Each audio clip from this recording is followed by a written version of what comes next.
Bonjour tout le monde et bienvenue à Solide comme un roc, où nous mettons l'évangile à l'épreuve. Je m'appelle Mathieu Dobrossi et je veux m'entretenir avec mon ami et voisin Peter Murphy. Bonjour Peter, comment vas-tu? Bien, merci. Bonjour Mathieu et bonjour à tous nos auditeurs et nos auditrices. Voilà, ça c'est... Dites-nous Peter, de quoi on discuterons aujourd'hui? Bon, aujourd'hui nous allons parler des leçons que nous sommes capables de tirer du confinement. Ok. Mais avec un peu de chance, la vie va redevenir plus normale. Nous pourrons faire retomber le masque, oublier les avantages et les inconvénients de la vaccination, etc. Avec un peu de chance aussi, la vie économique ne veut pas revenir à l'ancien normal. Nous prions pour plus de justice et une véritable lutte contre toutes les formes de pauvreté.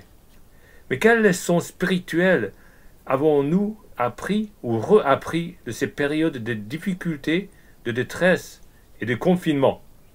Personnellement, dans mes discussions avec les gens et dans la prière, j'ai été frappé par deux choses. Elles ne sont pas nouvelles, mais nous les oublions à nos risques et périls. Le premier, c'est garder le cap. Et le deuxième, c'est vous les connaîtrez par leur fruit. Ça, c'est une citation de Matthieu 7, 15 à 23 et surtout le verset 20. Très bien. Alors, d'accord. Alors, que veux-tu dire par garder le cap? La première chose à garder pendant ces périodes difficiles est notre unité des chrétiens. La prière de Jésus pour l'unité des chrétiens en Jean 17 devient d'une actualité brûlante car il y a encore plus de choses pour nous diviser en sortant du confinement. Garder le cap est le message principal de plusieurs épîtres du Nouveau Testament. Par exemple, l'Apocalypse nous dit que, même pendant les périodes de violente persécution, nous devons continuer à prier et à témoigner de notre foi en Jésus. Ainsi, à la fin, nous aurons la victoire sur les systèmes d'oppression. Ok pour l'Apocalypse, mais que disent les autres épîtres? Eh bien, dans notre salut de maison, nous sommes en train d'étudier l'épître aux Hébreux, un peuple qui avait été déplacé et qui était dans une détresse matérielle. L'auteur de la lettre les incite à garder le cap, c'est-à-dire résister à la tentation de se renfermer dans les anciennes mauvaises habitudes, rester fidèle à Jésus, continuer dans la foi, ne pas s'arrêter de se rencontrer entre frères et sœurs en Christ. Je crois que cette quatrième chose est assez importante parce que nous avons vu que les chrétiens qui ont réagi ainsi, avec des moyens créatifs, ont contribué à encourager l'Église et à impacter le monde. Nous pouvons penser au chant The Blessing. Ceci avait son origine dans un simple temps de prière entre groupes de louanges, Elevation Worship, et leur pasteur. Le chant a parcouru le monde avec son message de l'amour de Dieu pour tous les hommes. Il y avait beaucoup bien sûr, d'autres initiatives très belles. Je crois aussi que tu es devenu fan de l'épître de Jacques pendant cette période. Et généralement, il ne compte pas beaucoup de fans, hein? Oui, en effet, nous sommes très peu. Mais Jacques a écrit sa lettre pendant une période de grande incertitude politique et de violence. Les Juifs nationalistes étaient tombés dans le terrorisme et égorgeaient les passants au centre de Jérusalem. Que nous dit Jacques? Gardez le cap. Pour lui, ça voulait dire continuer à méditer la parole de Dieu, visiter les veuves et les orphelins, résister dans les temps des épreuves, vivre une vie chrétienne cohérente où les paroles coïncident avec les actes. Donc, si j'ai bien compris, un résumé, dans le temps mouvementé et de grande détresse, notre job ne change pas. Nous continuons à louer Dieu, prier, témoigner de notre foi en Jésus, méditer la parole de Dieu, garder notre unité. Nous ne nous renfermons pas dans nos anciennes mauvaises habitudes. Nous continuons à nous rencontrer pour nous encourager mutuellement et nous essayons d'être cohérents dans notre vie chrétienne. Nous gardons le cap et nous restons fidèles à Jésus. Voilà, oui, c'est simple à comprendre.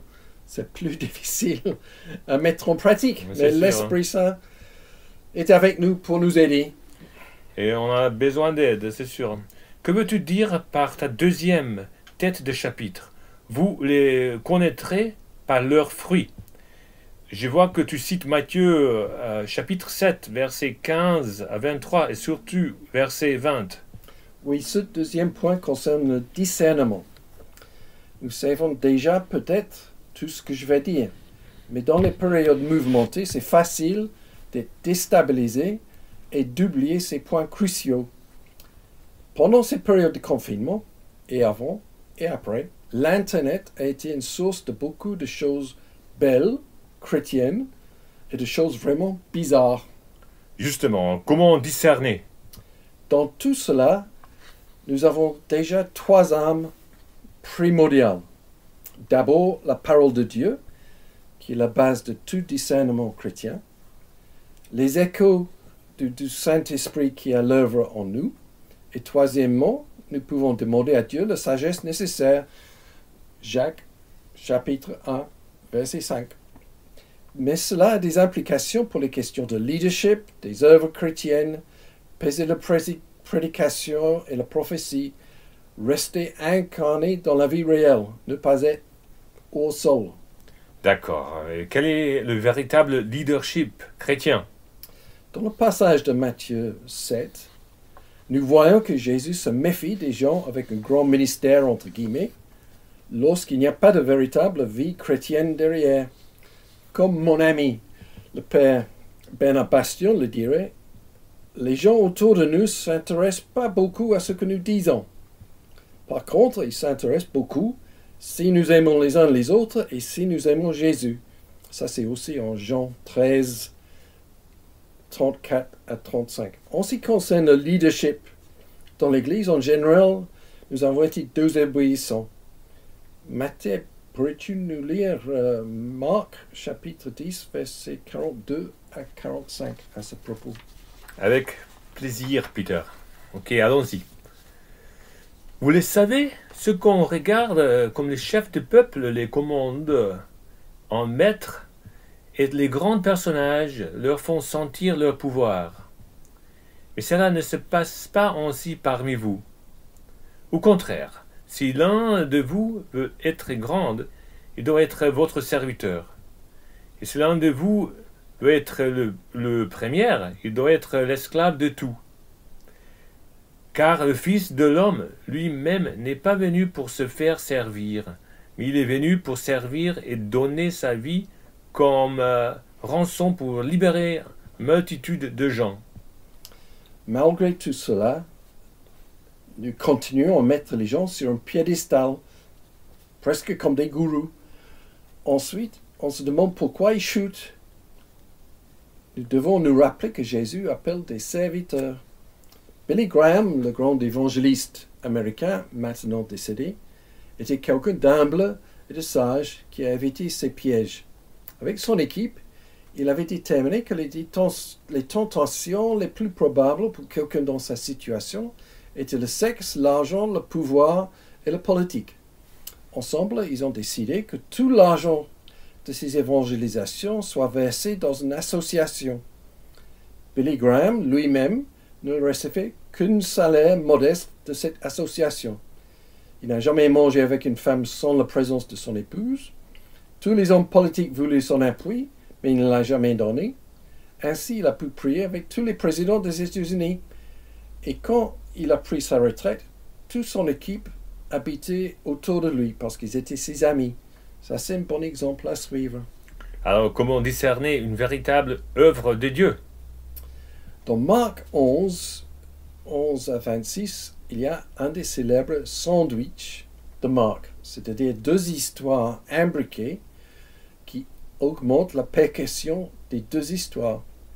Jésus voit le figuier comme une image de l'état spirituel d'Israël, beaucoup d'activités religieuses et sacrifices, c'est-à-dire les feuilles, mais sans fruit, la miséricorde, voit Osée 6.6, cité 2 fois dans l'évangile de Matthieu. Ce qui compte, ce n'est pas le nombre de personnes, le nombre d'activités, les failles, mais les fruits, la profondeur de l'amour de Dieu dans la vie des gens. C'est pour ça que Jésus était tellement dur avec les pharisiens et le temple. Beaucoup de gens, très peu de fruits, comme l'amour et la miséricorde. Et comment peser la vérité d'une prédication ou d'une prophétie? Bon, la première chose que nous avons déjà vue, c'est que les fruits de l'esprit, comme l'amour de Dieu, voir Galates 5, 22, devraient être visibles dans la vie du prédicateur ou du prophète. Nous avons déjà vu aussi que la prédication, le prophète devrait être aligné avec la parole de Dieu, parce que c'est cela la base de tout discernement. Mais allons plus loin. Dans 1 Corinthiens 14, verset 3, nous lisons « Mais celui qui transmet des messages divins parle aux autres pour les faire progresser dans la foi, pour les encourager et pour les consoler. » Et dans Romains 8, 1, nous lisons « Il n'y a plus de condamnation pour ceux qui sont unis à Jésus-Christ. » Donc, une prédication, une prophétie est faite pour nous encourager, pas pour nous faire peur, pour nous communiquer l'amour de Dieu, pas pour nous condamner, pour augmenter et pas pour réduire notre foi en Jésus. Et l'apôtre Paul va assez loin dans Romains 8, 14, 23b. Tout acte qui n'est pas fondé sur la foi est péché. Dans tout cela, nous voyons que, en fait, nous examinons les fruits donnés en nous-mêmes par la prédication ou la prophétie. Est-ce que ça augmente notre foi, l'amour de Jésus? Est-ce que ça nous encourage ou est-ce que ça nous fait peur? Et avec ça, nous pouvons discerner si ces prédications, si ces prophéties viennent de Dieu. D'accord. C'est tout concernant la prédication ou la prophétie? Bon, j'ai juste un point supplémentaire. Nous lisons dans Deutéronome 18, 21, 22. Vous vous demanderez peut-être comment on peut reconnaître qu'un message ne vient pas du Seigneur. Eh bien, si un prophète annonce quelque chose au nom du Seigneur, que cela ne se réalise pas, c'est que son message ne vient pas du Seigneur. Le prophète a eu l'audace de le prononcer lui-même. Je crois que cette parole nous conseille, parmi beaucoup d'autres choses, de nous méfier de ces prophéties un peu hors sol, qui planent à 1000 km d'altitude et qui ne touchent jamais la vie quotidienne. Très bien, très bien. Résumons-nous 2 points principaux. Nous vivons dans un monde mouvementé, séculier et en détresse. Nous devons garder le cap parce que, à la fin, en Jésus, nous aurons la victoire sur le système d'oppression et du mal. Oui, l'univers demeure dans les mains de son Créateur Dieu. L'amour de Dieu va triompher et nous vivrons avec lui éternellement. Entre-temps, nous avons le privilège d'être ses enfants et nous pouvons sentir ses bras d'amour autour de nous et continuer à témoigner de son amour pour toute l'humanité. Et nous gardons l'unité des chrétiens. Notre deuxième point majeur concerne le discernement. Dans le monde actuel, il y a des mouvements vraiment bizarres, des initiatives très belles et beaucoup de choses entre les deux. Cela nous demande du discernement et de la sagesse. C'est par le fruit que nous reconnaîtrons les hommes, les femmes et les choses. Et le fondement de tout discernement chrétien est la parole de Dieu. C'est ça. Saint Paul nous donne la fin que la grâce du Seigneur Jésus-Christ, l'amour de Dieu et la communion du Saint-Esprit soient avec vous tous. Amen. Merci Peter. Et merci aux gens qui nous ont suivis. Ce podcast a été un hors-série. La prochaine fois, nous serons proches de Noël et nous reprendrons la suite de nos podcasts sur la fiabilité historique des évangiles. Nous considérons l'étoile de Bethléem. Merci à tout le monde. À la prochaine. Oui, merci à tout le monde. Que Dieu vous bénisse. Que Dieu vous bénisse aussi.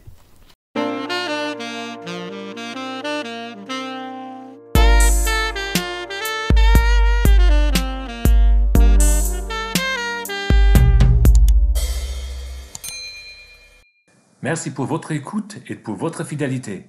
Le podcast Solide comme un roc a été préparé par Peter Murphy et Matteo Dobrossi. Merci à Timothée Benek aussi, qui nous a aidés avec les aspects techniques. Le morceau de musique que vous avez entendu au début et à la fin de ce podcast a été composé par Benjamin Dobrossi. Nous remercions Benjamin et nous utilisons ces morceaux avec sa permission. Merci à vous et à bientôt.